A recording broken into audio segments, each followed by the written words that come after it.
back up to 115K, and it might be because the US and China strike a deal or for a trade deal framework, which is diplomatic terms, meaning we pinky promise not to start World War tariff. In the Caribbean, Hurricane Melissa is barreling toward Jamaica, and she's bringing more drama than a Real Housewives reunion. Plus, Starbucks unveils an AI barista that knows your order before you arrive, because what your morning really needed was a robot judging your caffeine addiction. All right, so I guess it's a Monday and we're going right to the monologue, guys. It's a live show after all, and it is the beginning of the week. So welcome back and good morning, my blockchain believers, my hodling heroes, my digital dreamers, and welcome back to another week of the Blockchain Report. We're getting off to a rocky start, but we got a lot of week to go, so we'll be okay. I am Hank Hudson. I'm broadcasting to you live from the beautiful, overpriced tech terrarium known as San Francisco, California. It is Monday, the day your alarm clock hits harder than Bitcoin's last correction, and the only thing pumping right now is your caffeine intake. Now, before we dive headfirst into today's glorious soup of crypto chaos filled with overpriced JPEGs, Fed predictions, and tech CEOs tweeting like they've lost custody of their dopamine, make sure to hit that subscribe button. Go ahead, do it, smash it like you're trying to reclaim your seed phrase from your ex's MetaMask, and don't forget to follow RoxomTV, Hank at RoxomTV, and the Blockchain Report across all social platforms that matter. All right, gang, it is a new week. The charts are already emotional, so let's check in on this morning's market rundown and see who's flying high, who's crying low, and who's getting liquidated before breakfast. Let's do it.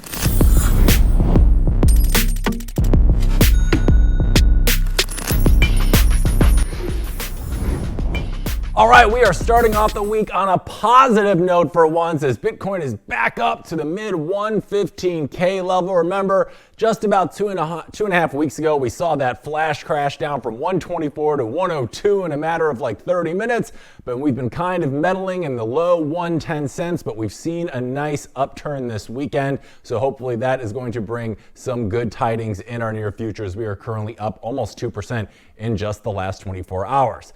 But now, before we actually dive into today's news headlines, I want to actually go over a couple of Bitcoin price charts here for a sec, because while everyone out there is chasing those headlines, the charts are quietly telling us what's really going on underneath the hood. So we're looking at three key metrics today, okay? The short-term holder cost basis, the cycle extreme oscillators, and Bitcoin's magic moving averages. Together, they paint us a pretty clear picture of where we are in the current bull cycle, and more importantly, where we might be headed next. Now remember, this is not financial advice. This is just me reading the tea leaves of digital gold and trying to figure out whether we're about to moon or just faceplant in 4K. All right, so let's get started with our first chart of the morning. So again, this one is the short-term holder cost basis chart. What this chart means is basically that white line you can see there is Bitcoin's price, and the red line represents the short-term holder cost basis, basically the average price of all coins that moved in the last 155 days. That means it's showing what short-term buyers paid for their Bitcoin. Now, why does this chart matter? Well, when Bitcoin's price falls below that red line we see there, short-term holders are underwater. They begin to panic, they start selling, and sentiment turns bearish pretty fast. Now, when price moves above that line, those same people are back in profit, which flips momentum to decidedly bullish. Now, what's happening right now? Well, you can see on the chart that Bitcoin dipped below that level in October. It bounced and it just climbed above it around that 113K mark. That's the line in the sand for bullish momentum. And historically, when price holds above this level, it acts as short-term support and signals that the next leg is up, has actually started, okay? So in simple terms, when we're above the red line, the market's breathing. When we're below it, it's hyperventilating. Right now, we're breathing again, so we can all just relax for a second. Bringing up chart number 2, this is our cycle extreme oscillators chart. What this chart means is it looks a little chaotic, but it's actually pretty simple. It combines 8 major on-chain metrics that measure whether the market is overheated or oversold. Now, how do we read it? Well, when you see those tall yellow and orange spikes there, that means multiple indicators are flashing overheated. Those moments line up perfectly with Bitcoin's cycle tops, like back in 2017 and 2021, which you can see there. Now, when it's blue, that means the market's cold and oversold. Those are your accumulation zones. What's happening right now? If you look all the way to the right, you'll notice it's pretty quiet. No yellow, no red, no flashing warning lights whatsoever. That means that Bitcoin isn't overheated yet. The market's not euphoric, and there's still plenty of room to run before things start getting a little frothy. Or in plain English, this chart is like a mood ring for the Bitcoin cycle. And right now, it's saying we're warm, not hot. The oven's preheating, but dinner, my friends, is definitely not done yet. All right, so what we're bringing up now is our last chart. This is chart number 3, Bitcoin's magic lines. Now this chart, what does it mean? Well, the white line you can see there is Bitcoin's price. The blue, red, and orange lines you can see in there below are the 128, the 200, and 365-day moving averages. Basically, the average price over those time frames.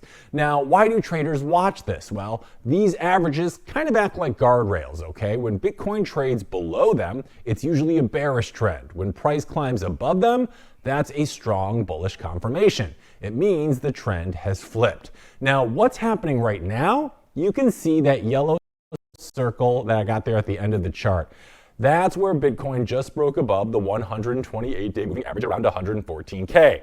It's also sitting above the 200-day average of 109K and way above the 365-day average at 101,000.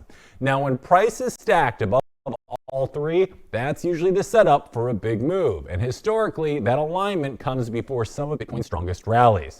In simple terms here, gang, Bitcoin's above every key line that matters. Bulls have the wheel, and the bears are hanging on to the bumper right now.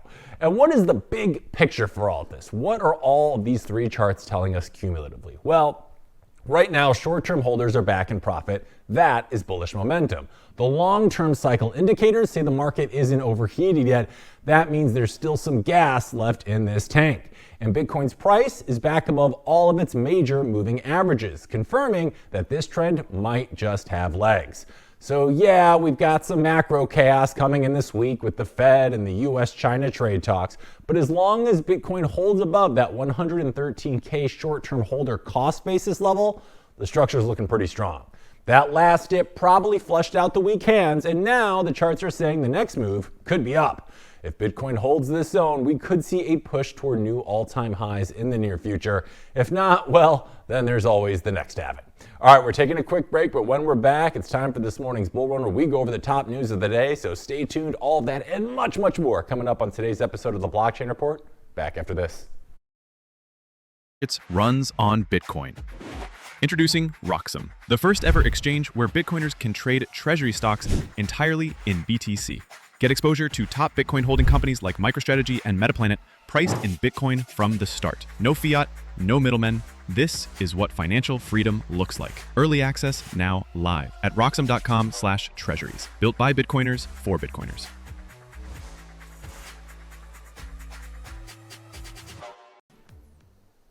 Are you interested in effortlessly growing your Bitcoin portfolio?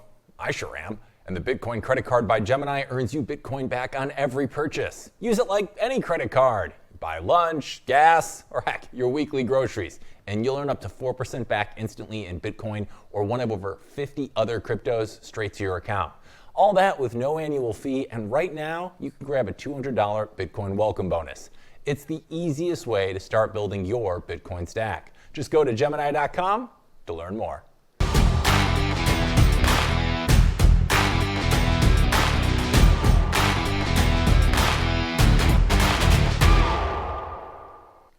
All right, welcome back. It's time for Market Check with Mr. Big Beat himself, Stephen Orr. Stephen, how are you? Always a pleasure having you on the show. Welcome back. Let's go, Hank. Last week we talked about it. I think everybody was wailing and gnashing of teeth and worried about the markets. And I said, look, we're going to have a run coming up here soon, and it's going to go back to 116. I showed you in the charts. I thought I put the whole list of things that outside of technical analysis of what we were very interested in. And one of those was the president's trip to Asia, Japan, obviously, in particular, and China and Xi Jinping. And he's really tagging it on, saying he even wants to go to North and South Korea while he's on the trip. And he wanted to cut some deals. All of those things were not in technical analysis. All of those things are geopolitical. All of those things that also we have to look at when we're talking about crypto in general. So we did see that, and kaboom, we ran from 108 to 116 and a half, right where I said we'd go to. But we need to see a pop above that in order to go higher. If not, then we're going to flail around here at the 115. So I'm going to go ahead and show my screens here and show you exactly what we're seeing in the technical analysis side of Bitcoin. So if you saw back here, back on the 22nd, which was that big buy signal for me, we talked about that right here in the show, that we got down to these numbers. I'll pull it back all the way back, and you can see where these lines we talked about. Remember those lines I laid out last week? Here they go. There it was. So I said, you know what? I like this buy signal here, the second buy signal. The first buy signal for me shot it up, but I wanted to see something that was behind it and some real news, not just technical analysis.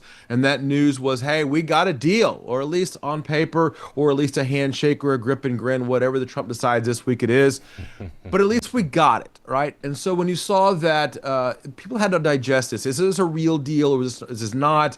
And as we saw this pump all the way back up. Now I'm going to pull up a daily chart. I'm going to show you exactly what it was that I was seeing.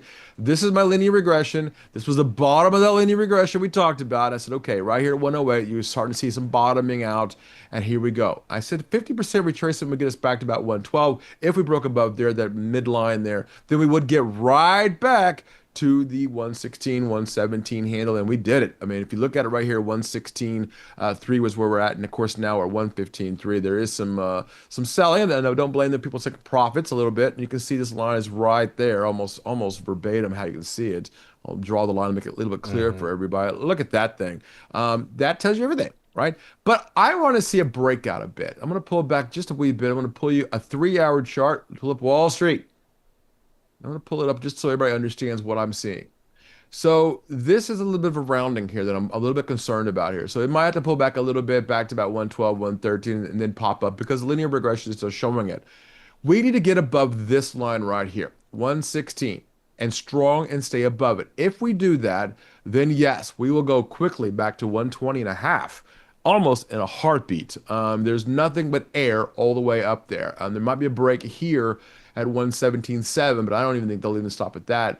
They'll get us right back to the 126. And I think what you'll see after this is a little bit more of a rounding again, profit taking, and then back above that 126 handle again, and then off for the races.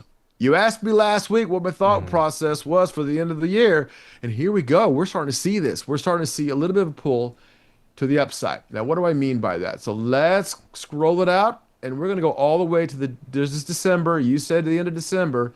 So here it is in December, and this is what I'm saying. Look at this. It takes us right to the middle of that number. 28th of December, my birthday. Yeah. Look at that, 136.4. That's about what I said, 136.3. So this is why I'm saying I think we see a clear path, and you're seeing a lot of the talking heads on all the shows now are also saying the same thing now, same numbers, same area. I know Tom Lee is now saying 250,000 run. It could be a nice pop here, but I'm not quite sure that I agree with that just yet.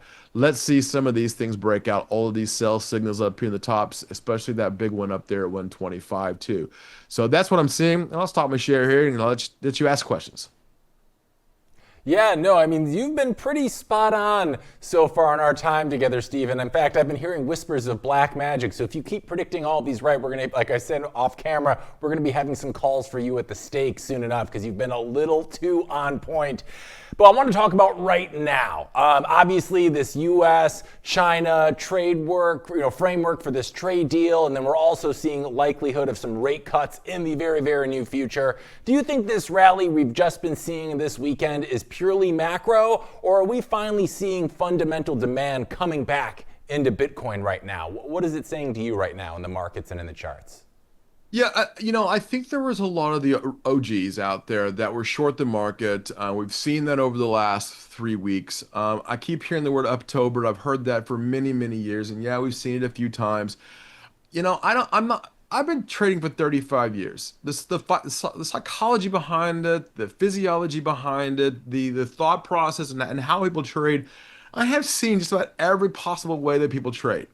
Some people love technical analysis. Some people like fundamentals. Some people love geopolitical. Some people like the news. And of course, some people like the tweets.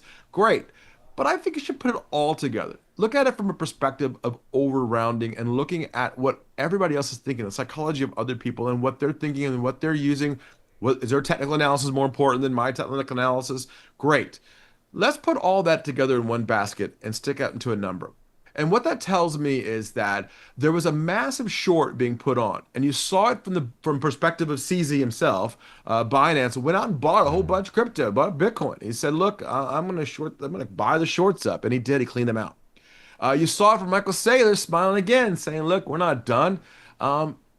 Doesn't care about your technical analysis, doesn't care about your tweets, doesn't care. He said, "Look, I see Bitcoin higher later." Okay, that's not psychology. CZ is not saying psychology. He's also seeing the fundamentals. So every aspect of this, we have to take into account and say one thing to ourselves. What is the path of least resistance? And it's not to the downside. We've already seen that sell off. And that's what I liked. And when I saw that downside and I saw, ooh, that's where it was. And that's where the buyers were lining up. So, okay. Now let's look at the technical analysis. Let's look at what the president's doing. And all those things started lining up to the upside. And that's why on your show last week, I said, I think we'll have a run back to 116. That's not black magic, although if you want to call it black magic or the big beat magic or whatever you want to call it, it's just 35 years of understanding the markets and looking at it from a different outside perspective. Now, what's really cool is AI is giving me a better perspective and a faster perspective and taking all the things that I know and shoving it into one side of it. So let me tell you what I'm thinking about it in the future, just ask, right? How am I coming up with the 136 handle and a little higher than that, right? There's still some shorts out there. And there's still some money on the sidelines. In fact, in cash alone, in money markets, there's right now almost $8 trillion, US dollars, trillions. Not just billions, trillions, right? So if I look at it from that perspective, okay, where's that money going to? And guess what? I believe gold just went below $4,000 an ounce. I believe silver just sold almost 14% off from the highs, right? We're under $47 an ounce now on silver. So that money's gone somewhere. Where's it going to? Is it going to Tesla? Maybe. Is it going to some stocks? Maybe. It has going to push a little higher. We saw Oracle pushing higher. But where else is it going to in an asset class that people still feel undervalued? That Michael Saylor, the Tom Lees of the world still feel it's undervalued. Is back to Bitcoin. And so that's why you're starting to see the technical analysis is merging with geopolitical and merging with the OGs, and the shorts are getting creamed. So all of those things, it's like a perfect storm. God bless Jamaica right now and their Cat 5 getting hit. But that's what's happening right now. Right, we're seeing that almost in real time, and now we're seeing a little bit of capitulation here, a little bit of where the shorts were like, you know what, I made a mistake, and guess what, I'm going to get out and I'm going to play at the long side of it. When I look at the next leg of this, yes, we need another catalyst to make that happen. And what's that catalyst? Well, let's see what the president says. Does he like another good tweet? Does he say, okay, everything's hunky dory? Or does he say, well, we're not quite there? Does Russia attack Ukraine? Does that cause problems? Keep your eye on these geopolitical issues, because guess what? When there are geopolitical issues and people need cash or they need to buy holiday gifts, they're going to get it somewhere. And that could be from the highest asset class that's ringing out the door right now, which is Bitcoin right now. So I understand all those right now, but I'm still very, very bullish on this. And I still think we run to about 136 by the end of the year. Yeah, and Big Beat, I would love to know, like, as a seasoned trader, we now know that technical analysis alone doesn't cut it. You need to be able to look at, like you said, geopolitical factors, what's going on in the world, and how does this all kind of assemble this bigger picture that allows you to get an idea of where things are going. You have your amazing platform, Quasar Markets. Could you kind of run us through your thought process? For instance, like this weekend, we saw the framework for these trade talks in USA and China. How do you go about looking at the technical analysis and the sentiment and geopolitical things and wrap those all into one clear picture? Like, what's your process? Do you start in the charts, make your way to the news, and then start making some educated guesses there? Or how does that process work like for you? You know, I have to look at the news and take it all into stride. And so I think one of the things that we built was the AI side of all this. I'm going to pull it up here in a second. We'll start the screening here now, but I'll share it there. You'll notice that in this one, and I'll make it just a little bit bigger so everybody can see it out there, because I think everybody really wants to understand this side of it. But when I looked at Bitcoin in general, I asked a few things, right? when does the Ukraine war end? Right? That's definitely going to be a Right. catalyst. And then I want to know like expirations for gold. So I'm not only looking at what I'm thinking, I'm also looking at what other people are asking for, right? What are factors of driving central banks to accumulate 350 tons of gold in 2025? What factors did that? Because if it's not that, then they're buying something else. Then why are they buying Bitcoin? Gold market today, who wins? Russia or Ukraine? You're starting to see people asking those political questions. And when I ask those questions and I see those questions being added up, that's when I look to ask those questions. So I'm going to ask about what's the trend in Bitcoin. So this is the trend in Bitcoin that I saw last week. And then I want to know about what is shaping the US equity market investment landscape. This was the question that I just asked not too long ago. And this was the question that I was very, very interested in. And when I look at the equity markets, is the equity markets going to continue to push up? And that was what I was asking, and of course, that was the answers that I was looking for. And so, to me, it told me yes. The question mark around that is that equities are actually pulling back a little bit. Yes, we're seeing them push higher, but they're not pushing higher like exploding to the upside. We did over the weekend because of the deal, but we're not seeing this massive push into it because the path of least resistance in equities is not quite to the upside anymore. And Big B, as someone who has traded it all, stocks, bonds, currencies, etc., when you're looking at Bitcoin's current behavior, is it reminding you of more of a high beta tech stock, a macro hedge, or has it officially become its own asset class at this point? How is it kind of looking to you at this juncture? Oh, I think of crypto as its own equity class, its own class of everything, right? It's eventually how Yeah. you and I are going to actually trade money. I mean, it's actually money to me. I don't like it when we say Bitcoin in dollars. I hate when I do that, but it makes it easier for people to understand it. But to me, Bitcoins are still in Satoshis. They're still in sats to me. I mean, Bitcoin to me is still in that framework of what was the original white paper, right? Is that we're going to be buying and selling things in sats. I want to go out and I want to go to Disney World and I want to go on a plane or I want to go buy dinner.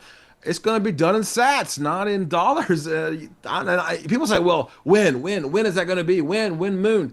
Look, I don't know. I don't. My crystal ball does work every once in a while, but it hasn't lately. It's not the point. The point is right now we need to accumulate those sats. We need to make sure that we have enough because guess what? Your dollar is continually going down. Most fiat around the world is debasing. And as it's debasing and is losing power, buying power, guess what's not losing buying power? It is crypto. Bitcoin is not losing its buying power. So I'm watching people trying to accumulate that very thing.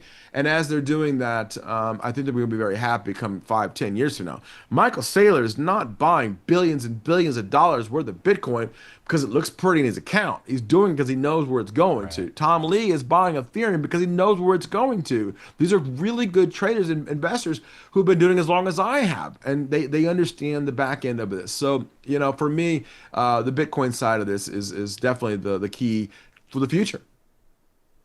Yeah, and as we're always looking to acquire those additional Satoshis for ourselves, we got to look at what's going on here and now. And this week might be the Super Bowl of macro, right? We got the Fed rate decision on Wednesday. We got big tech earnings in the middle of the week. We got the Trump Z meeting on Thursday. When you've got all of this potential volatility stacked together, how does a trader like you position yourself? Or are you hedging? Are you sitting flat? Are you just embracing the chaos and letting it rain over you?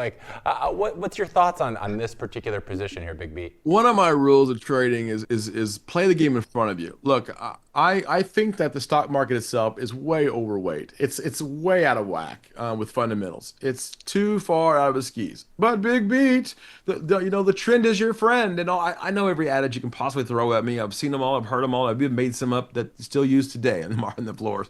So when we talk about the next level of nobody cares about what's happened yesterday. They don't all care about it's now. Well, where are we at today? So play the game in front of you. And the game in front of us is presence in Asia, right? That's the game in front of us right now. The price of Bitcoin is at 115.5. It was at 116.5 earlier. It was at 108 last week. That's the past. Where are we at right now, and how do we do that? Well, why do they do that?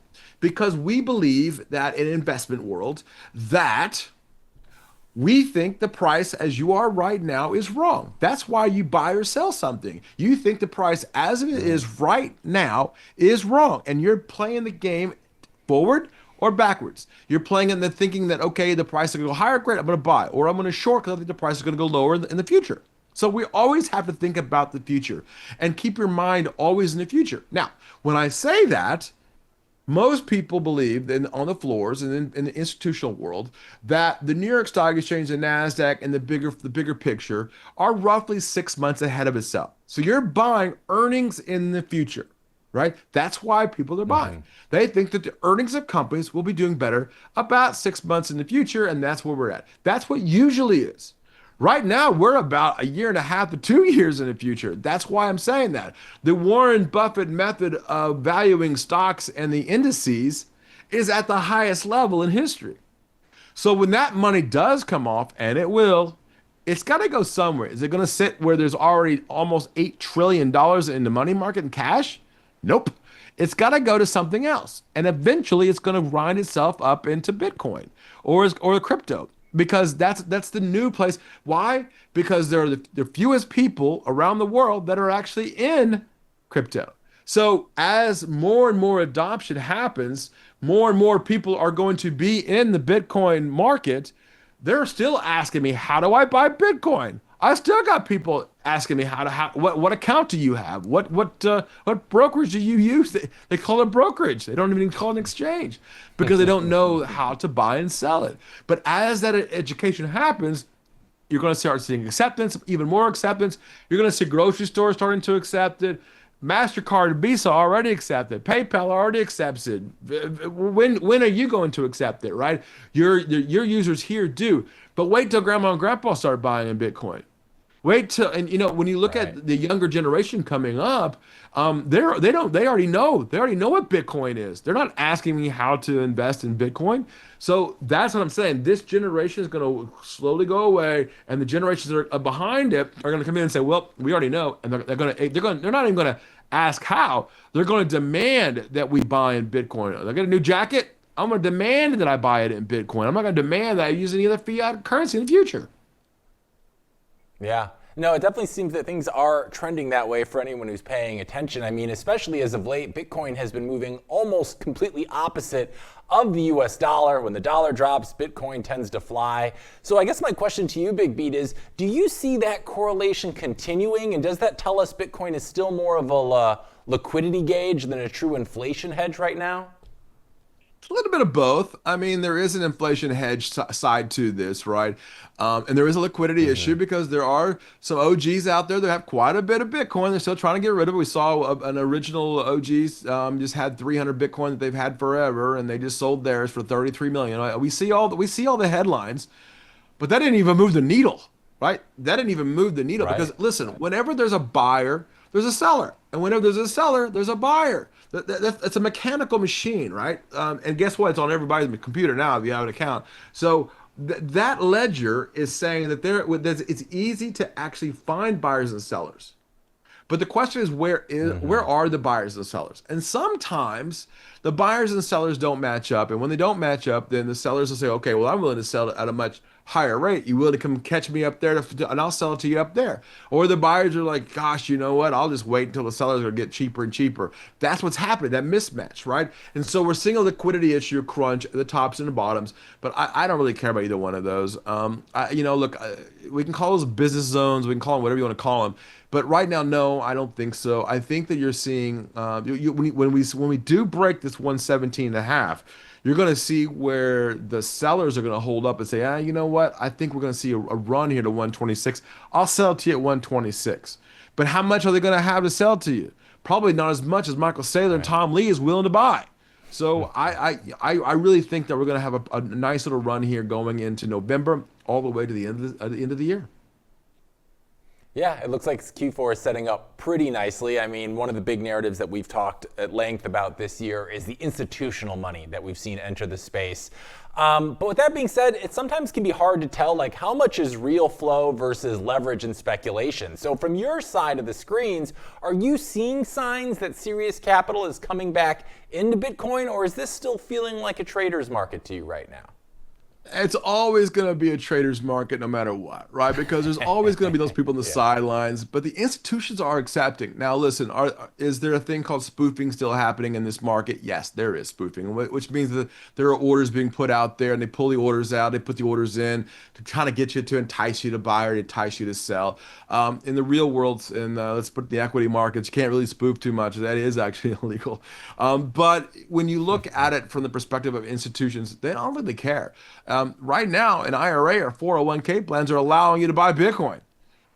You're seeing states like Ohio allowing you to pay off your taxes in Bitcoin. That's acceptance at a level that institutions understand, right? They don't understand, well, if states and countries ban Bitcoin, they don't like that. There's this understanding of the laws around it, and we don't know. Those laws are slowly falling away, and you're seeing the SEC agreeing to it. The president just pardoned CZ. You're starting to see the last bit of remnants. Now, I don't want to see SBF pardoned yet, because I think what he did was criminal. But when you look at the next level of acceptance here, institutions are already saying, okay, well, what is it that I need to have see acceptance? And that acceptance is one thing. That acceptance is whether or not the JP Morgans and Goldman Sachs themselves start to buy it as a protection or a hedge, or they try to put it in their own vaults, their own ledgers. That would change the game plan. And that, to me, is what I think the next plan is. Yeah, there is some of it, not as much. They're allowing their customers, their bigger, ultra high net worth UNHW, are actually buying some and seeing some acceptance of it. Some wait till it's you gotta put it in my portfolio when they're screaming in their phones going, buy Bitcoin, buy Bitcoin. It'll probably be with 135, 140 when they now they're playing catch up and they're chasing. I don't like to chase. As you can see, I like buying in zones. I like buying dips like we just saw. And I took that money off at 116.5. I took some back off because I always want to have powder. I always want to have enough on the sidelines in case things do happen to be able to buy back in. That's what I'm always protecting myself. You asked earlier, but there's other ways I protect. I can also buy volatility indexes and things of that nature too as well.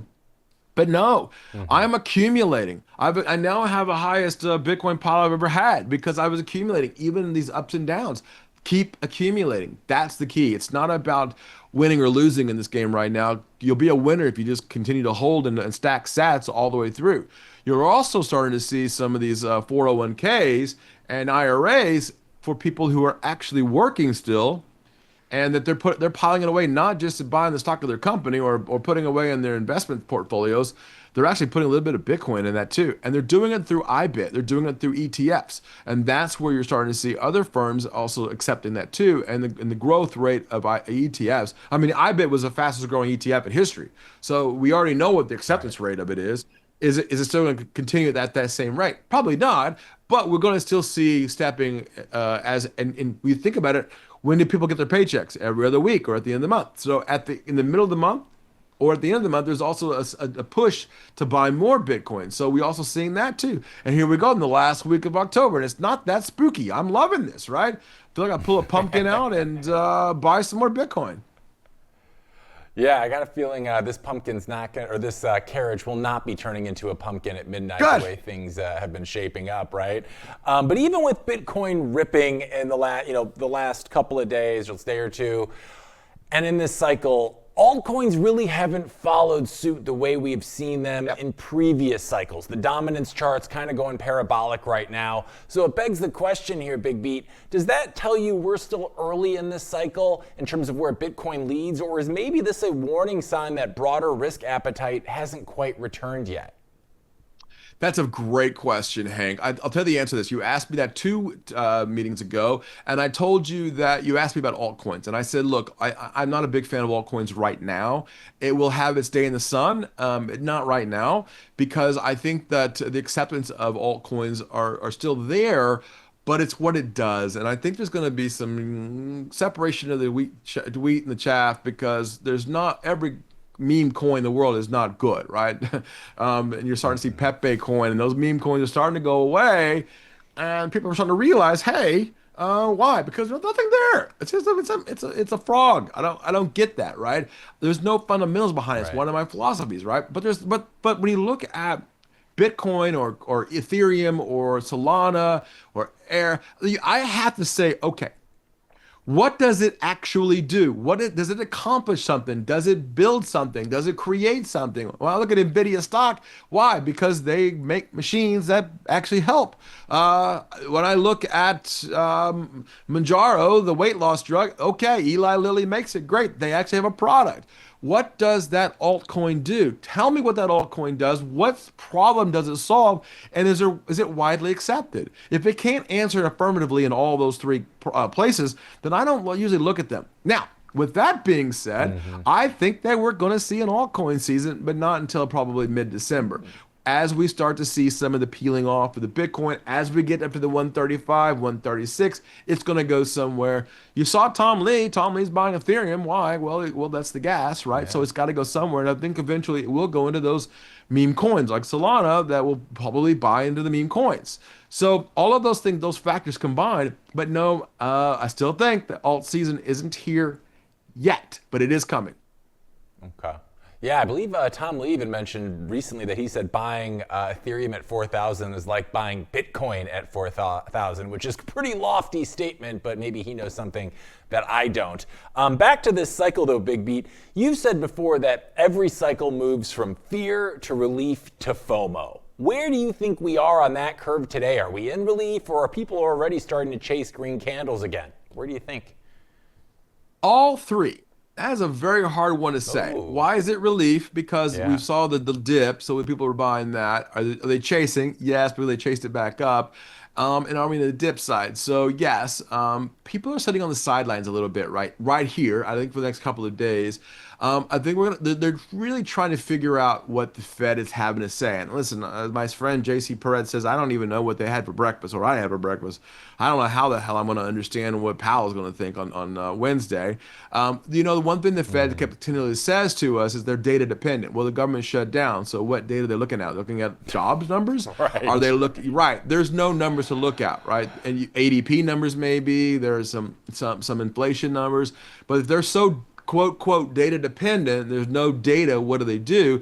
We know that in this market right now that there are both now and in December, there is definitely going to be a rate cut, 25 basis points. The question I keep getting asked is, what about December? What about January? What about the future? And I'm like, well, the rate cuts are right now that we know the next two, which is November and December, are here in December, are already baked in.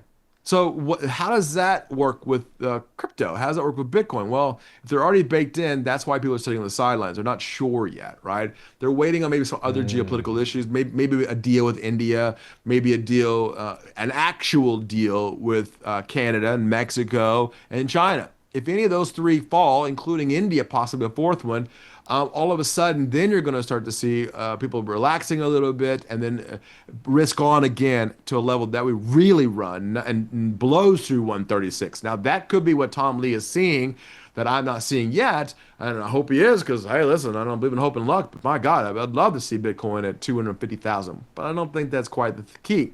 If that is, and you're out there wanting to see altcoin season, then that's it. So that's what I'm saying. We're kind of in the midst of all of it.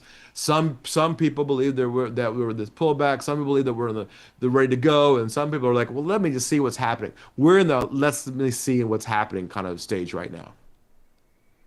Yeah, because I feel like we are seeing a lot of positive adoption-related headlines pop up as of late. I mean, Rumble's launching Bitcoin tipping. That came out recently, and we're talking about that later in the show. South Korea's first public company just bought Bitcoin. Even Japan's new prime minister is talking tech and trade. So I guess my question is, why do you think these headlines, it doesn't really seem like they're actually moving capital? Are they just feeding the narrative right now? How big do these headlines need to be for them to move the markets like yesteryear? I remember when Tesla came out saying they were holding Bitcoin, what was it, back in 2020, 2021? The markets went crazy. But now it's I don't know how big a headline has to be to actually move the needle. What's going on here? That's just it. It's a headline. I mean, it's a headline. I don't want to see headlines anymore. Yeah. Great. I'm glad it's a headline. I'm glad it's a tweet. I want to see real. Show me the numbers. Show me the real bill. Show me the real deal. I want to see it in paper. I want to see two countries signing a deal, right? When you see that, that's when you know things are different, right? We're tired of the tweets. We're tired of the headlines. We really want to see real substance behind the fundamentals of it. Show me, great. And I really am very appreciative of the new prime minister in Tokyo, in Japan. I think she's going to do wonders over there, especially in the fintech space. I'm about to go over to Tokyo soon and have a chat with their team. And I'll tell you that, she is a firebrand. I'm loving her. I think she's really going to do some things. But talk is cheap, right? I want to see real deals. I want to see real news. I want to see real, in their case, what their SEC is called the FIS. I really want to see more, less stringent, take some of those rules off that have been kind of, those guardrails that have been kind of tight on them, and let crypto do its own thing. Let the technology over there do its thing. And I think that's when you'll see a whole mass adoption of a whole country of Japan. They can't wait to invest heavily into crypto as well, and Web3. So yeah, I think that's going to help. China is still really not quite really in the bandwagon of crypto. Okay, Xi Jinping, it's your turn to turn the tables. South Korea, okay, lay off of it, stop talking about it and do it. I feel like Nike's got the right slogan here. Just do it. And that's when I think you're going to see real adoption and real numbers and real people putting in real money and blowing those shorts out of the water. Yeah. All right, well, I know our time is running short, Big B, so I want to ask you one final question that I know all of our fellow traders that watch the show are out here looking for answers from you right now. If you're sitting at your desk today, you got your coffee in hand, you're looking at the charts, what's the next move for Big Beat? Are you buying dips, you trimming profits, or are you just letting the volatility play out through the Fed meeting later this week? What's the play here for you right now? All right, so last week when I said that we would go to 116 and we did that, I peeled some off. I peeled about 12% of that off, holding it in a USDC because I really want to see the next level of this. And I want to see, I said earlier, I want to see get rid of some of these headlines and start making real deals here. I'll tell you what I'm really looking at strongly is the US dollar, or the Dixie, DXY, for those of you who are playing at home. Keep your eye on that. If the dollar continues to push higher, I saw Steve Flanagan and I had a chat this morning on our show saying he thinks there could be a pullback on the dollar. That could also be a push to the upside on crypto as well, as the dollar does push against us.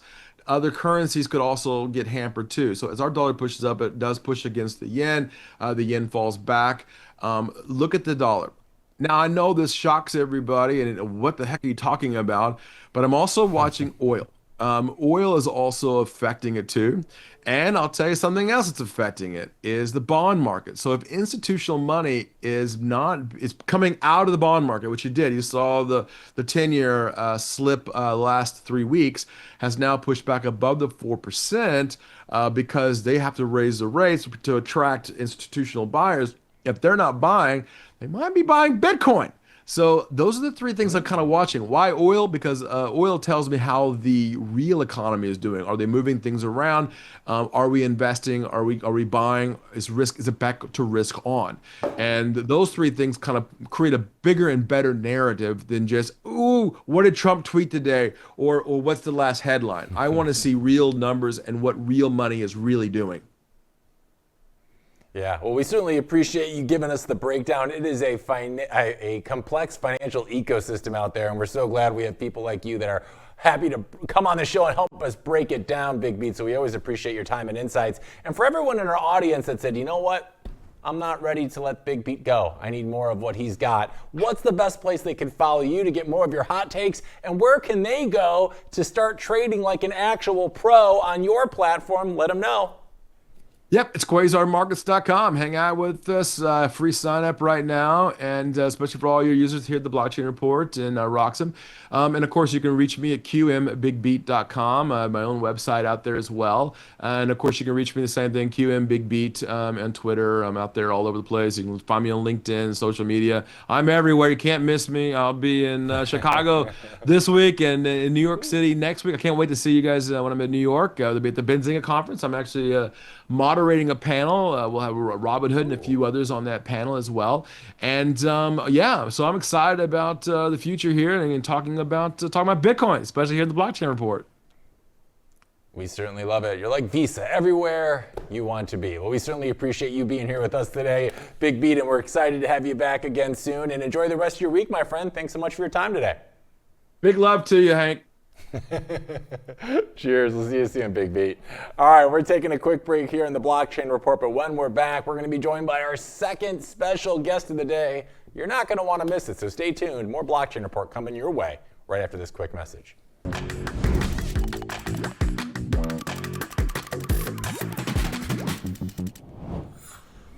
All right, welcome back. It's time for today's deep dive. And our guest today is helping bring Bitcoin home to the very country where Satoshi Nakamoto was born. She's leading Japan's Bitcoin revival, from launching Tokyo Bitcoin Base to organizing Bitcoin Japan 2025 and proving that Bitcoin isn't just digital, it's cultural. So let's give a big Blockchain Report welcome to the force behind Folger Ventures Japan, Teruko Nariki, everybody. Teruko, welcome to the show.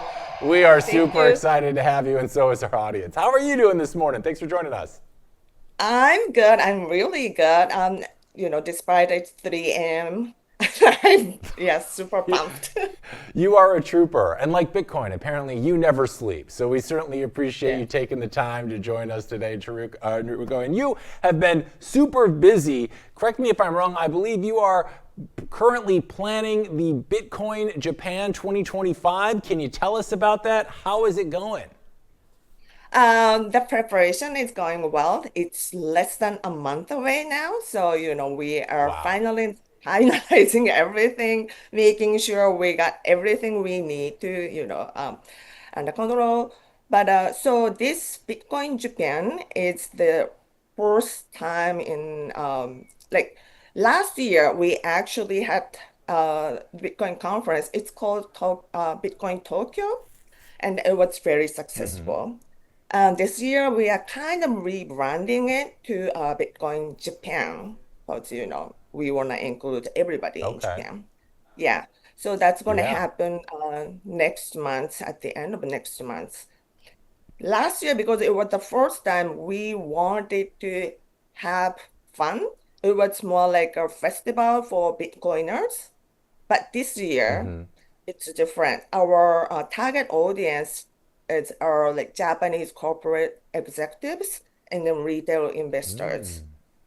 So it's more Oh, like basic contents, and and then of course a lot of treasury companies related sessions. So this year, our ultimate purpose is onboarding new segment into Bitcoin. Those people who are kind of, very cool. hanging around blockchain, Web3 spaces, but it's time for you to, get serious about Bitcoin. That's the main message.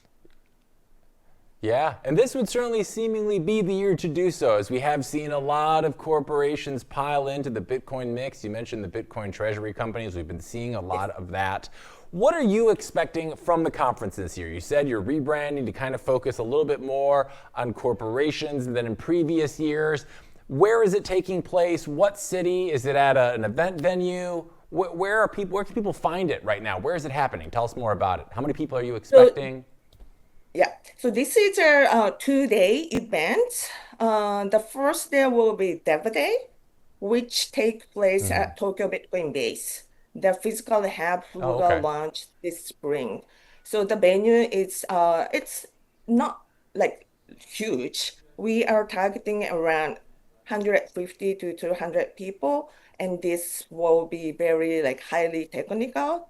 But if you are builders, then you will benefit the best. So this is actually targeted toward Bitcoin, like Bitcoiners, Got it. like people who are actually working or building something in Bitcoin space. So that's the Dev Day on the Very cool. first day. And then the second day will be main conference, which take place in the luxury hotel called Tokyo Station Hotel, which is actually inside Tokyo Station. Tokyo Station is like a terminal station where, a lot of people come and go. So we are kind of hoping that those people who are just passing by would come in to check out, oh, Bitcoin, what's happening here, blah, blah, blah. So the expo space is free to enter. Anyone can come and then look around corporate booths. And then, so this event, the main conference, it had to separate like theme. So one, of course, is the conference I'm planning. And then another thing is that it's a new Bitcoin brand launch. So that this conference is hosted and is sponsored by a company called ANAP. ANAP is a Japanese fashion brand. They've been here more than 20 years. It's very like it's known as a gal brand, like younger girls like to wear. It has a very iconic logo product. And then last Got it. year they decided to incorporate Bitcoin as their the core of their business. So this is like their Okay. first attempt to talk to the market as a Bitcoin company for the first time. And then they are launching a new lifestyle brand, which is inspired by Bitcoin ethos. So those brand Oh. launch were also happening on the same time on the same site. Okay, that's very exciting. And you said anybody who's walking by can go in and check out what's going on. So does that mean it's Yeah. free for anybody to participate, or do some people can they do they need to schedule or reserve a spot online first? No, the expo space you can just come without having any, ticket or invitation. But the conference hall, you have to buy ticket. Yeah. Gotcha. Very cool. Okay, so I know you were just at Bitcoin Hong Kong as well, and that was only about, I think, like 2 months ago now. Yeah, two So months ago. what did you see at Bitcoin Hong Kong that you might take and use for your own at Bitcoin Japan? And what things do you think you're going to be doing differently than what you saw over at Hong Kong, Bitcoin Hong Kong? Because that seemed like that event went really great too. Yeah. So at Bitcoin Asia in Hong Kong, they had two stages, but they had a huge spaces for like sponsors to have their booth. And then we also had a small booth there and then handed out some like Bitcoin cap and up cap to the visitors. And we actually had overwhelming number of people coming to our booth learning about this conference and then also the company ANAP and then interacting with them. We through the conversation we had with them, we learned so much about their need, their expectation. That was really good experience, especially because I took some people from ANAP who were never at the Bitcoin conference, and then the vibe they had, they completely changed their mindset. So Bitcoin is actually happening, and then this is like a global phenomenon. So that was like a good kick for them to prepare for this Bitcoin Yeah. Japan. Yeah. So the format will be kind of similar. We have a conference hall, but there are huge like expo area. People can just walk around, like have a conversation about Bitcoin, learning about Bitcoin. But the Yeah. contents of conference will be different. So Bitcoin Asia, it's for global audience or like more like targeted at local or like mainland China audience. But Sure. of course, Bitcoin Japan will be, the content will be tailored to Japanese, especially for Japanese corporations and then retail investors. So every session, Yeah. of course, we talk about Bitcoin, but I try to incorporate like Japanese context in it. So the session will be more like relevant and then relatable to the audience. Yeah, no, that makes a lot of sense and seems like a good way to go about it. And I know, when you have these conferences, the one thing everybody wants to know is who are the big guests? Who are you expecting to speak at the conference? So, do you have any notable names or people that you can mention that you are expecting to be, speakers at the event? Yeah, so we have like usual, conference like staple people, right? So we have Yeah. Lucas Jr., we have Rockstar, we have Nicolas Durier, Samson, like Yeah. Grant from Bitcoin Policy Institute. But the like main character, I would say, for Japanese audience will be this Yusuke Narita. He's a very famous. It's kind of different. He's an economist. He teach economics at U.S. University, at Yale University. But he's also a like commentary. Like he appears on like popular TV and make kind of controversial comments about politics and economics and culture and then social issues in general. So he's not a Bitcoiner. He made some Okay. comment in the past about Bitcoin, Web3, crypto, but he's not a Bitcoiner. But he can draw attention of a lot of Japanese normies. So I intentionally Okay. put him on the, speaker list. If he Yeah. gets Bitcoin and if he endorses Bitcoin, that will be a game changer for us in Japan. It will probably, Okay. accelerate the adoption significantly. Yeah, and it seems like you've recently had a pretty big game changer in and of itself as the first lady prime minister. Was it Sane Takashi was Oh, yeah. is going to be coming to power here? What is the sentiment like with her now coming into power? Are people excited about for her approach going forward? It seems very pro business, pro innovation, pro Bitcoin. I hope. So it's been less than a week since she took the office, and then she went to is that APEC conference in Malaysia over the weekend, and she met with Trump, the President Trump, Right. and they had a like very friendly conversation, and that conversation was kind of aired on TV, so people were relieved because former prime ministers couldn't like build a like friendly, like productive relationship with Trump.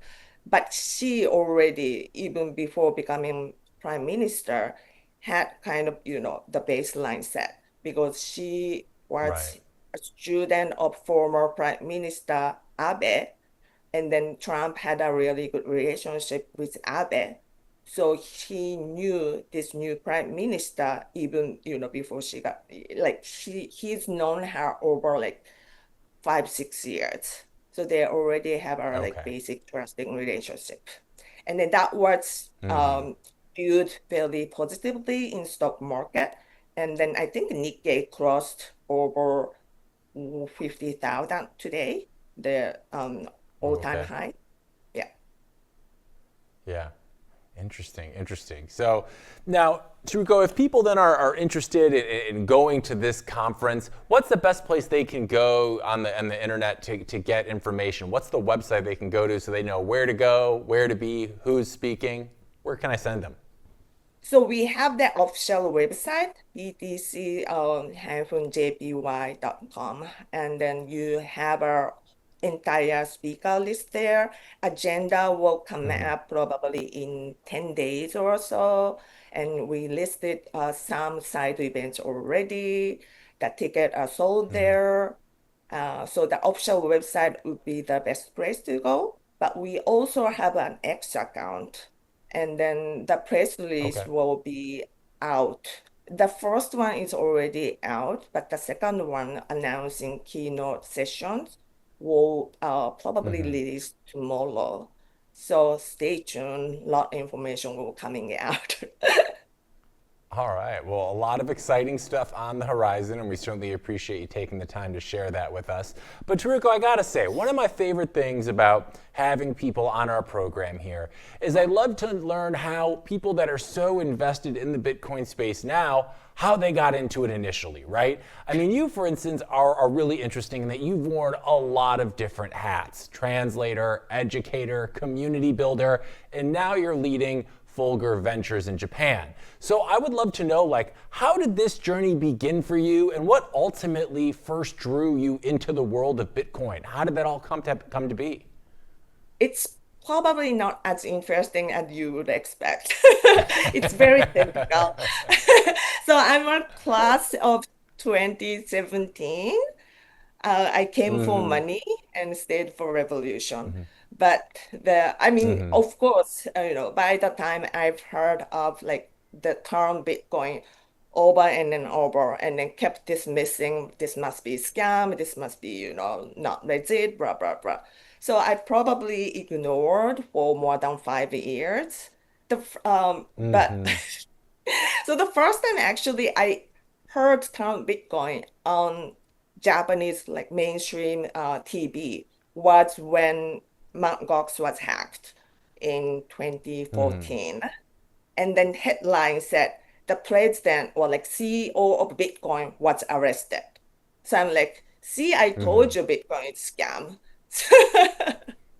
So I didn't really take time to look into it back then.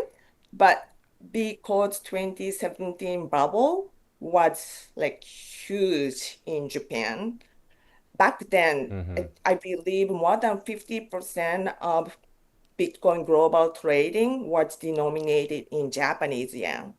So it was Oh, crazy. Yeah. yeah.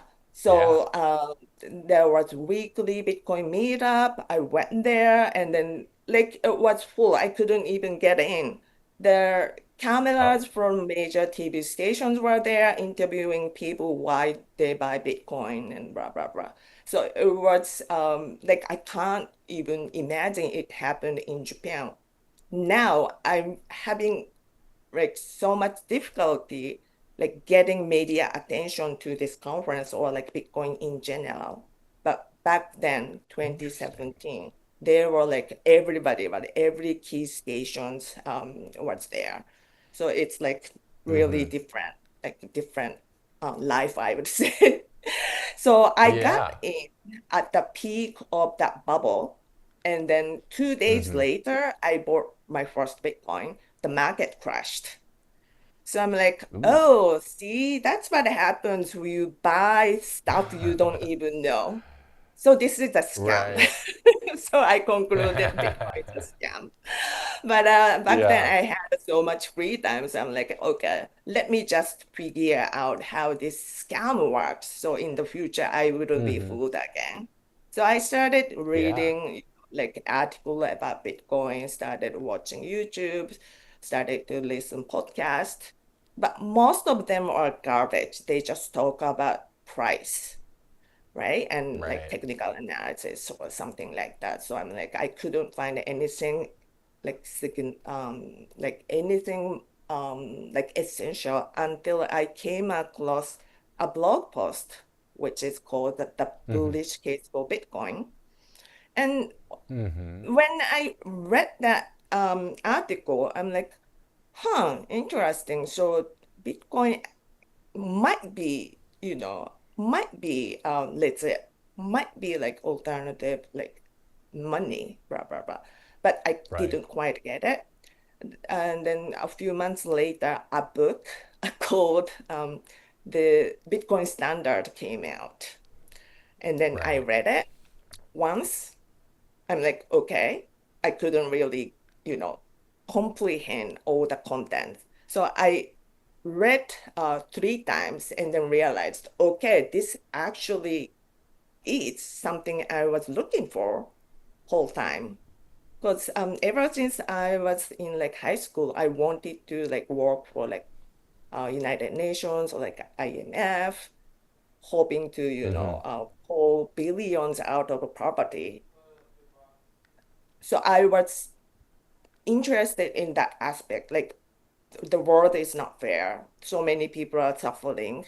Why? Yeah. So many bright people, like smart people, are working on this program, but I don't see anything is like solved or even getting better. So I'm like asking myself, like, why? And then when I first, oh, not first, but I let the Bitcoin standard for the 3 times and then realized, okay, nothing works because the fundamental of economics and then social like infrastructure, which is money. The money is broken. That's why no matter what we do, we can't fix the problem. So that was the moment I realized, okay, so Bitcoin is something I've been looking for a long, long time.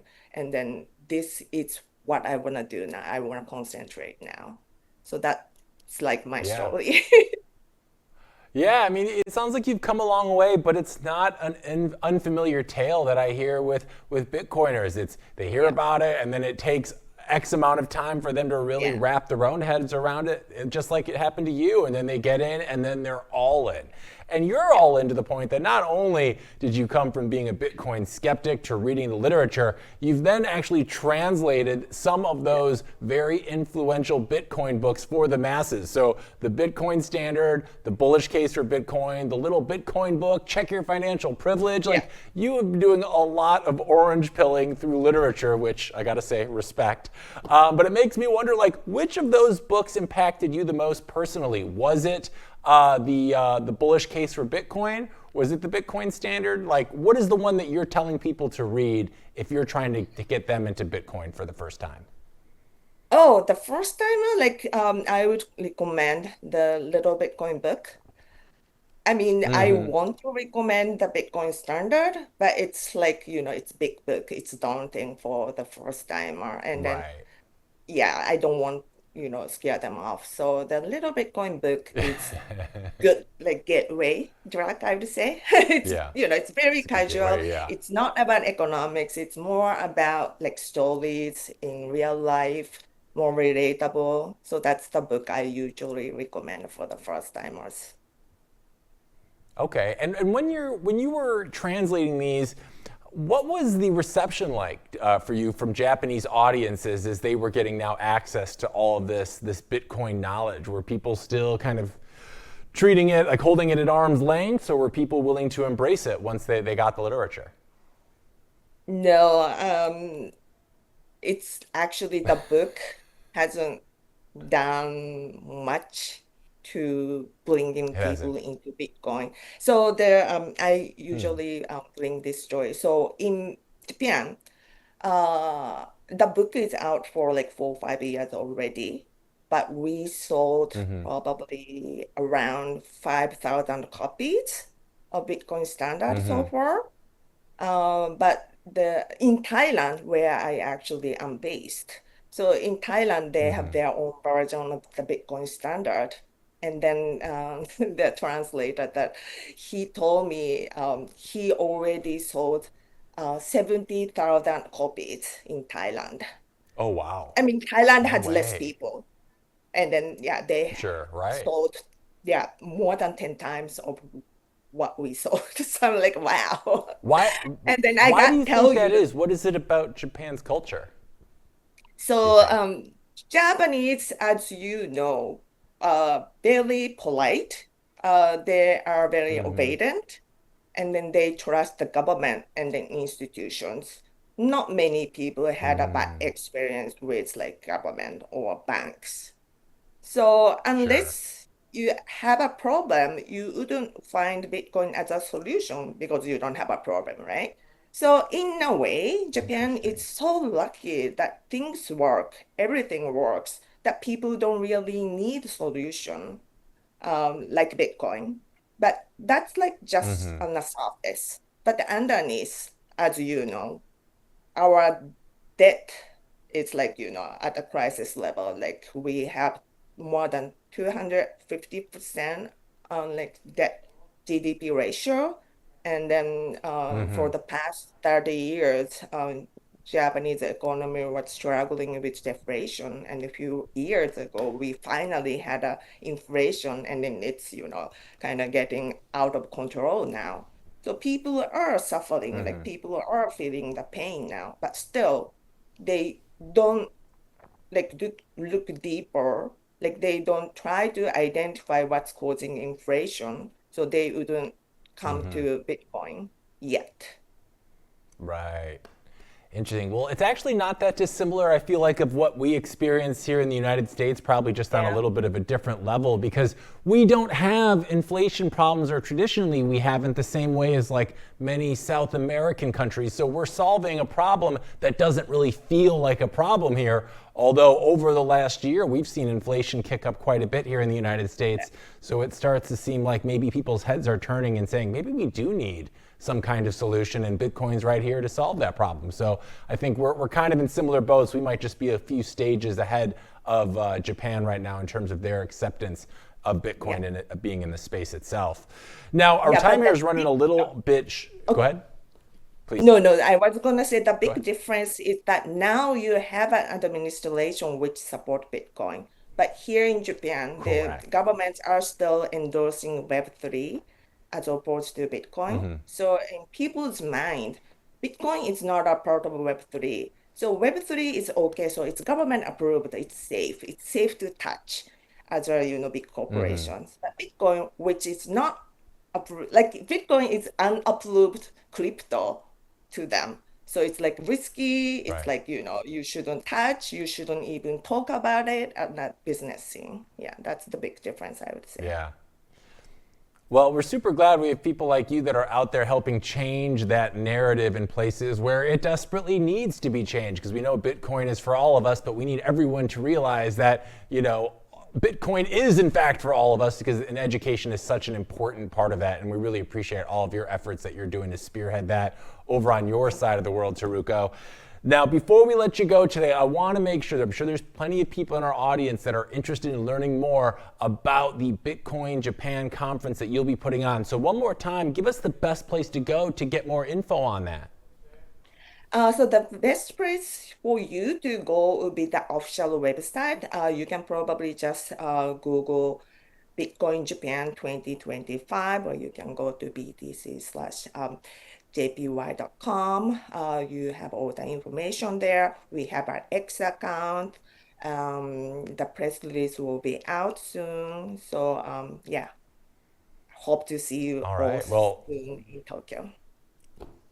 Yeah, no, it sounds like some really exciting times coming up here, and we are super appreciative of you putting that all together and helping orange pill other parts of the world, Teruko. It's really a great thing that you're doing, and we thank you for taking your time to join us today and tell everyone about it. And we can't wait to hear more about the event next time we have you on. We'll have to have you tell us how it went. Thank you. This was so much fun. Thank you for inviting me to your show.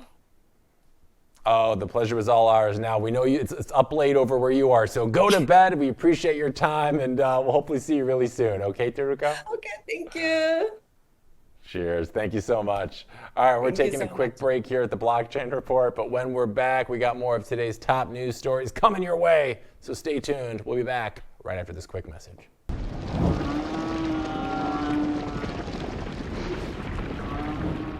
All right, welcome back. It's time for this morning's bull run. Let's get back into it. U.S. President Donald Trump touched down in Japan this morning to meet the country's brand new prime minister, Sanae Takashi, a conservative, firebrand, self-proclaimed Thatcher fan and part-time heavy metal drummer. Cool. Yeah, you heard that right. Japan's first female prime minister literally plays Deep Purple to unwind after work. Now, Takashi took office earlier this month after the resignation of former Prime Minister Shigeru Ishiba, whose party lost its upper house majority.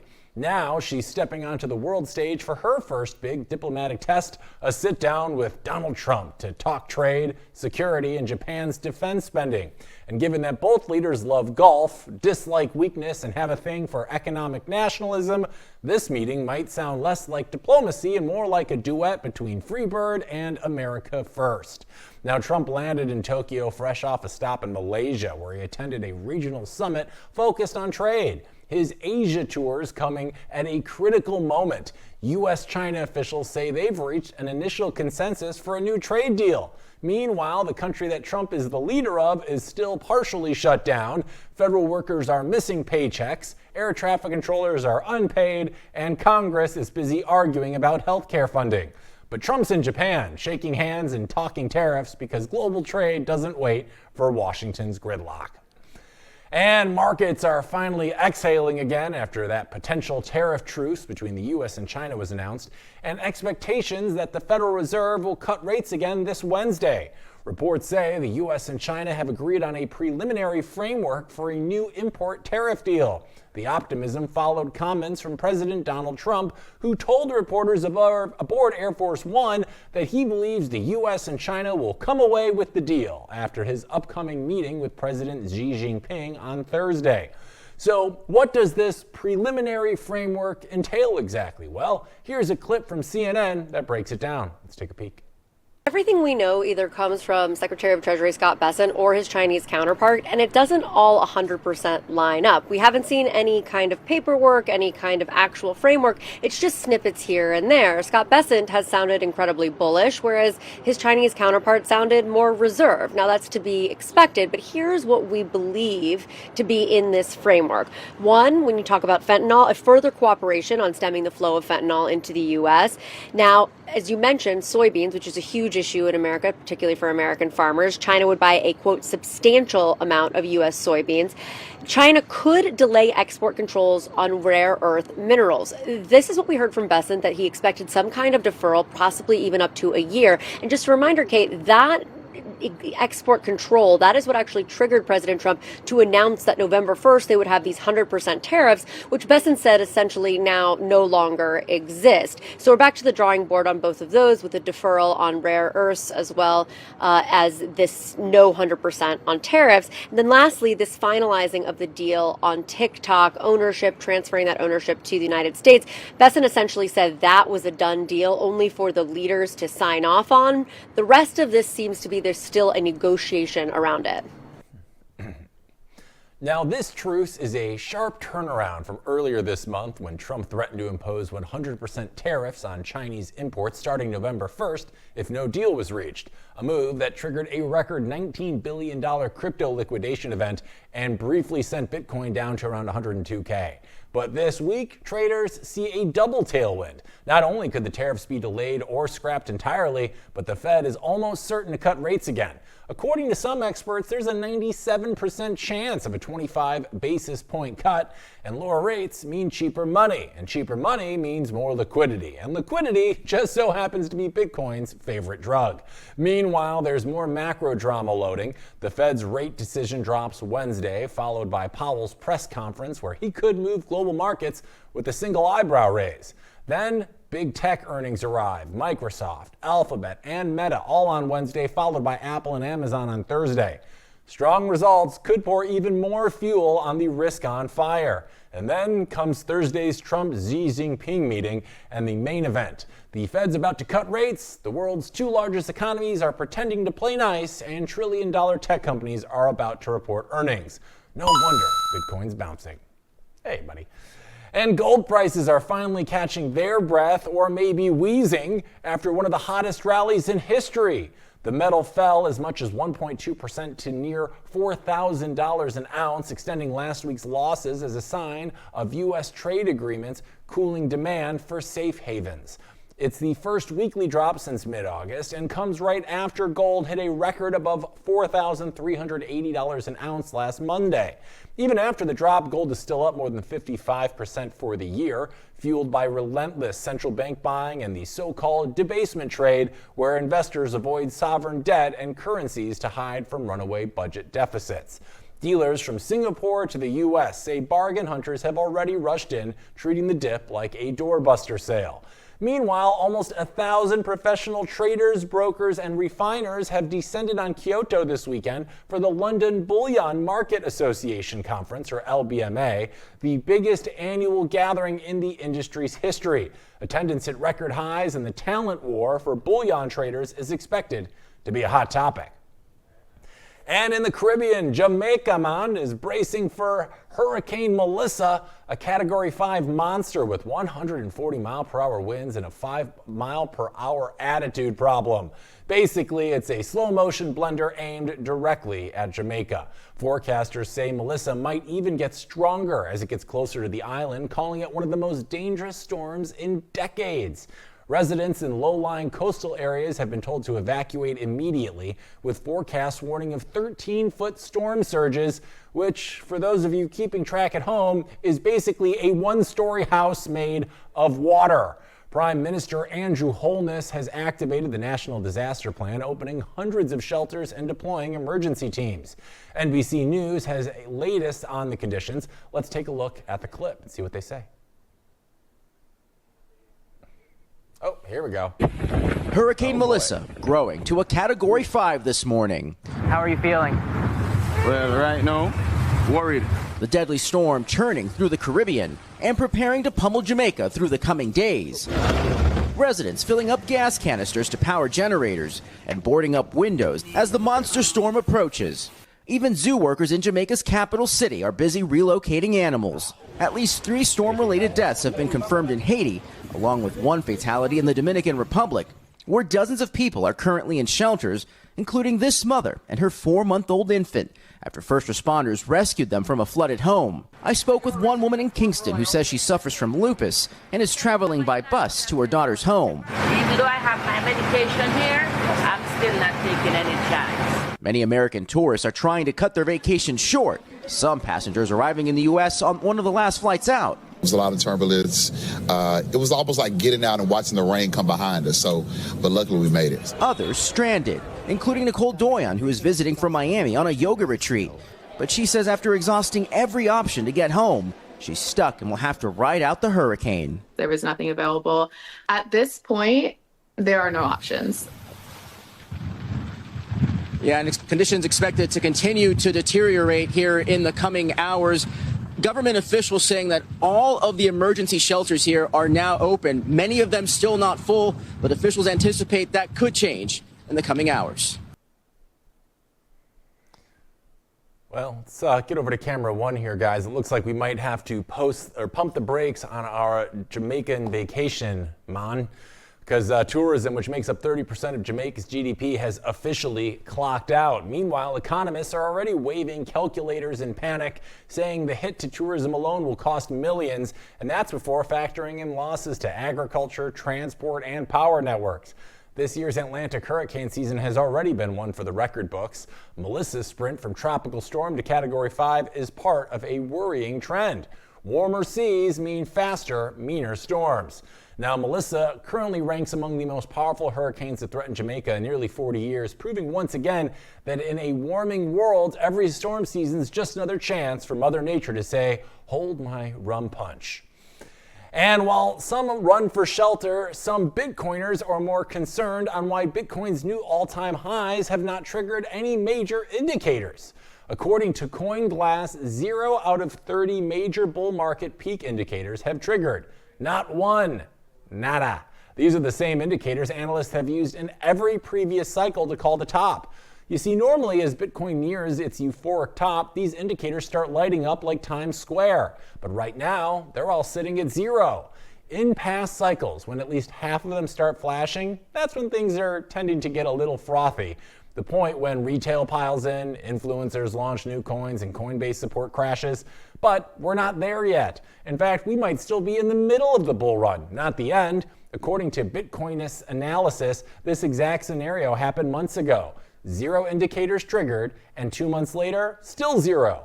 That consistency suggests that Bitcoin's high of 126K isn't the top, and there's still more room to run. As long as none of these peak signals are blinking red, Bitcoin's nowhere near euphoric exhaustion.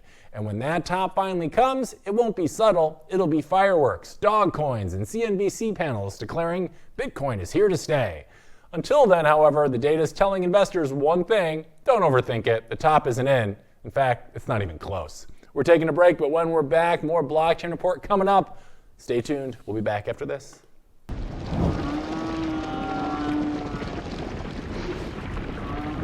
All right, welcome back. It's time for more of our top stories today in our bull run. Let's get back into it. Michael Saylor, he woke up this morning and did that thing that every billionaire does when they're bored, bought another 390 Bitcoin. That brings Strategy's total holdings to a staggering 640,808 Bitcoin, worth roughly $74 billion, and officially cementing them as the world's most expensive orange coin hoarders. Let's see, well, actually let's not.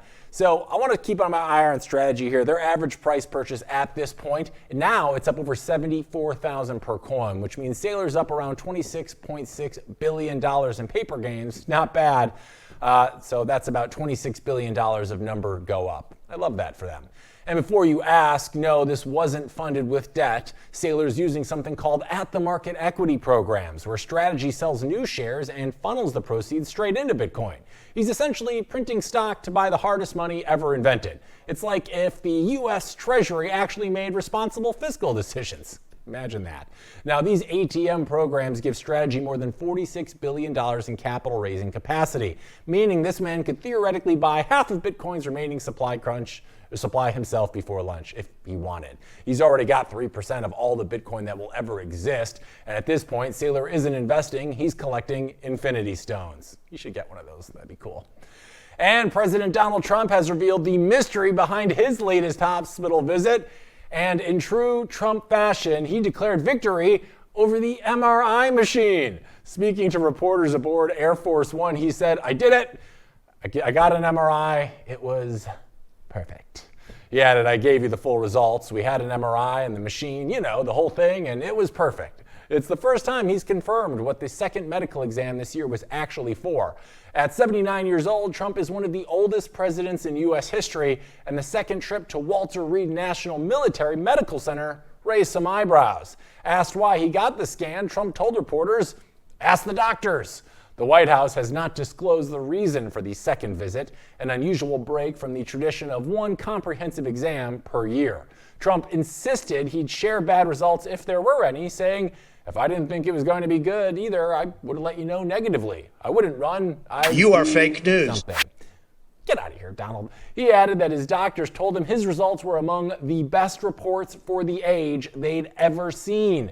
This summer, the White House revealed Trump had been examined for leg swelling and diagnosed with chronic venous insufficiency, a condition where vein valves don't function properly, allowing blood to pool. Trump has also drawn attention for frequent bruising on his right hand, which he sometimes covered up with makeup. The White House physician attributed it to frequent handshaking combined with aspirin use, which can cause increased bruising. Trump's summary of all of it: MRI perfect, legs are fine, doctors impressed. You are fake news. And case is closed. Get out of here, Don. And Rumble, you know them, the YouTube alternative that brands itself as free speech first, is going all Bitcoin. CEO Chris Pavlovski announced that the platform is rolling out Bitcoin tipping for its creators, powered by Tether, because nothing says financial freedom quite like sending sats instead of super chats. The feature is currently in testing, but should go live between early and mid-December. And when it does, Rumble's 51 million users will be able to tip creators directly in Bitcoin, a move that could turn the site into crypto's loudest megaphone yet. Tether's CEO, Paolo Ardoino, confirmed they'll use MoonPay to create the built-in crypto wallets for every user. That means no more wallet setup headaches, seed phrases, or which network should I choose moments. You'll be able to tip your favorite Rumble star with the same ease you send a Venmo payment, but without the censorship, chargebacks, or government middlemen. The thing's not random either. Tether dropped $775 million worth of investments into Rumble last December, so this partnership is them cashing in on that alliance. Now, Ardoino said the goal is to protect creators from debanking, a not-so-subtle shot at traditional payment platforms that have frozen accounts over controversial content. For Rumble's audience, largely conservative, anti-establishment, and allergic to cancel culture, Bitcoin and Tether are the perfect ideological fit. Both are borderless, permissionless, and built on the idea that no one should control your money or your message. All right, now we're going to go see what the robots are up to with some AI, AIO. Let's roll the stinger and get on into it, guys.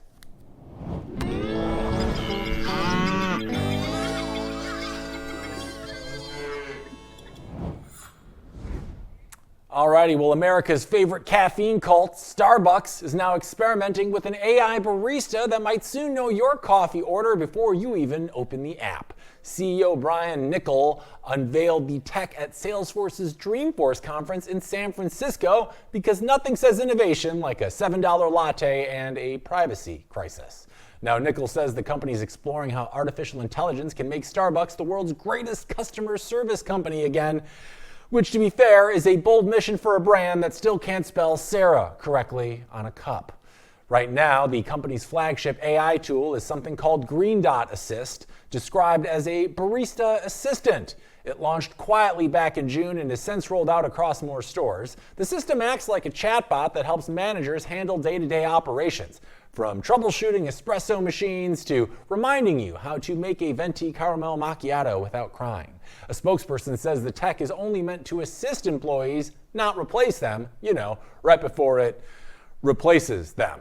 Nickel insists they're not near any concept of a robotic workforce yet, and that Starbucks wants real craft, not robotic experiences, which is corporate for please don't unionize. We still love humans. But the bigger experiment is happening inside the Starbucks app, where AI could soon predict what you'll order before you even say it. The future vision, you'll just talk to your phone and say, hey, I need my Starbucks order. I'll be there in 10 minutes. And your coffee will be waiting for you. Which sounds convenient until the AI starts judging your life choices. Triple mocha frappuccino again? You sure about that, champ? I hate it.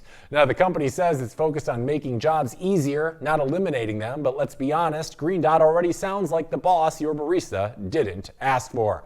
We're taking a quick break, but when we're back, we're going to wrap up today's show with a little bullish, bearish, or BS, so stay tuned. Blockchain Report will be back right after this. Wish you could grab cash without selling your Bitcoin? Yeah, same. But hey, that's why Ledden exists. They're the global leader in Bitcoin-backed loans. Over $9 billion issued since 2018 with a perfect record protecting client assets. Now, what makes a Ledden loan different? Well, with custody loans, your collateral stays put. They don't go degen and lend it out for yield. There are no credit checks. It funds in under 6 hours, no monthly payments. You can repay anytime with zero penalties. And for transparency grown-ups actually want, proof of reserves reports every 6 months verified by a top accounting firm. Bottom line is Ledden lets Bitcoin holders unlock liquidity without selling. You can check it out yourself over at ledden.io/RoxomTV. That's LEDN.io/RoxomTV.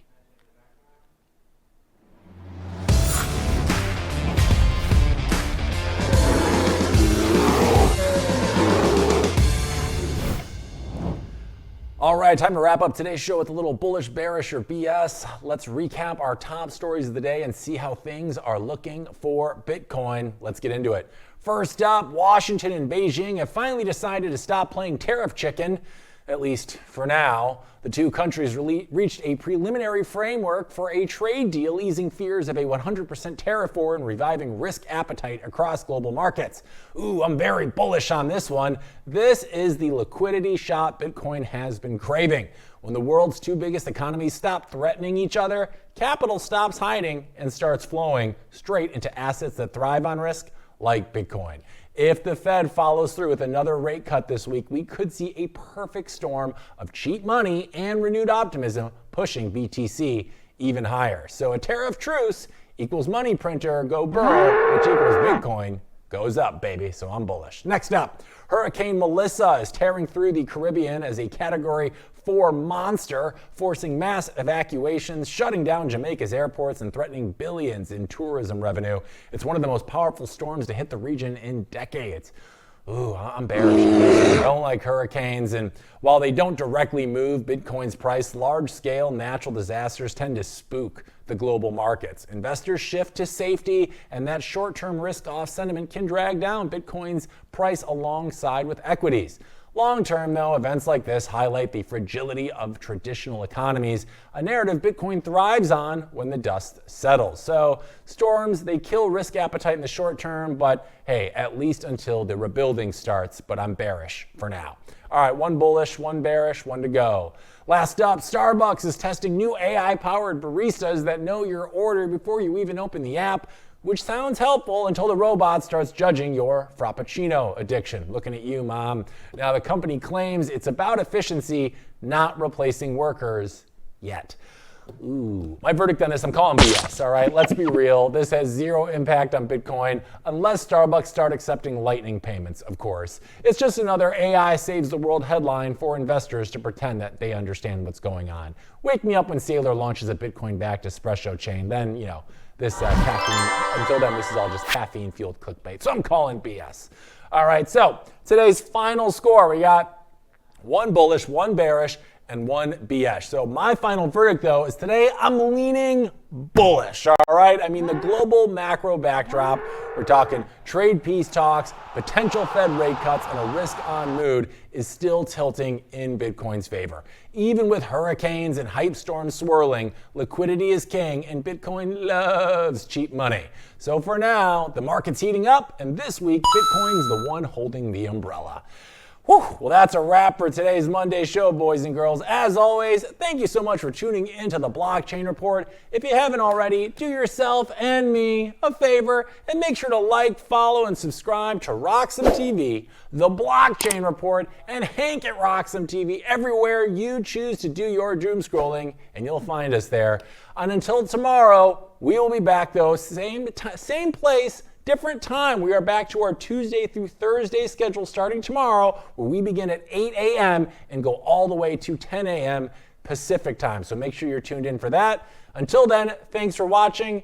And always, please be sure to stay safe, stay informed, and always make sure to huddle on. I'll see you all tomorrow.